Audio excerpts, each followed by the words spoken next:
Qual è la cosa migliore di avere un assistente? Potergli urlare contro. Lo sfogo emotivo che produce è più importante di quello che davvero gli state chiedendo. Ma se provate a farlo con un umano... Oh!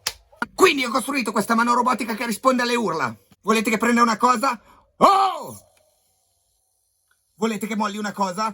Oh! Facile, facile. Oh! Oh! Ma che fatica. Saliti un po'.